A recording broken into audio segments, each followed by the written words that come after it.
अस्सलाम वालेकुम, welcome to mice kitchen. आज मैंने बनाए हैं आलू के कबाब। बहुत मज़े के बनते हैं ये। मेरी रेसिपी आप एज इट इज़ फॉलो करें। इनका टेस्ट शामी कबाब की तरह होता है। ये चने की दाल ली है मैंने 1 कप, 1 घंटा पहले भिगो ली थी। लहसुन की मैंने ये 6-7 कलियाँ ली हैं और अदरक 2 इंच का टुकड़ा लिया है और एक दरमियानी प्याज मोटी कट करके डाली है। पानी आपने इतना शामिल करना है कि दाल गल जाए। नमक 1 टेबल स्पून और साबुत गरम मसाला 1 टीस्पून डाला है। और ये आलू मैंने लिए हैं 4 दरमियानी, बॉईल करके इन्हें मैश कर लिया है इस तरीके से। और हरा धनिया पुदीना वॉश करके बिल्कुल बारीक कट कर लिया है। आधा कप हरा धनिया है और आधा कप पुदीना है, ये भी बारीक काटा है।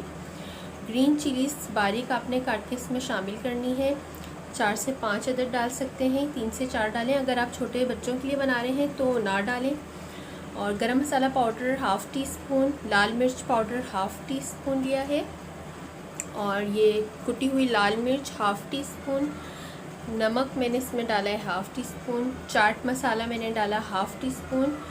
और ये है चिकन पाउडर, ये ऑप्शनल है।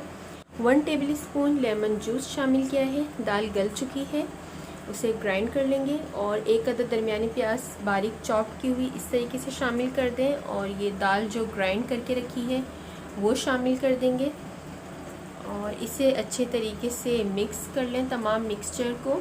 और इसके आप टिक्कियाँ बनाएंगे। हमारा मिक्सचर रेडी है कबाबों का। एक अंडा फेंट लिया है, 1 चुटकी नमक शामिल कर लें और इस तरीके से कबाब की शेप जैसा आप चाहें दें। और देखिए बिल्कुल भी हाथों पे चिपक नहीं रहा है। अमूमन आलू के कबाब जो बनाए जाते हैं फिर वो हाथों को चिपकते हैं। अगर आप इस रेसिपी से बनाएंगे तो ये शामी कबाब की तरह ही बनेंगे। इनका टेस्ट भी बहुत अच्छा होता है और ये हाथों पर चिपकेंगे भी नहीं। और इसको आप बन कबाब में भी यूज़ कर सकते हैं, टी टाइम में भी सर्व कर सकते हैं, बच्चों को भी दे सकते हैं लंच बॉक्स में। मेरी वीडियो अगर आपको पसंद आई है तो इसे लाइक करें, अपनी फैमिली फ्रेंड के साथ शेयर करें, मेरा चैनल सब्सक्राइब करें। मुझे अपनी दुआ में याद रखें। अल्लाह हाफ़िज़।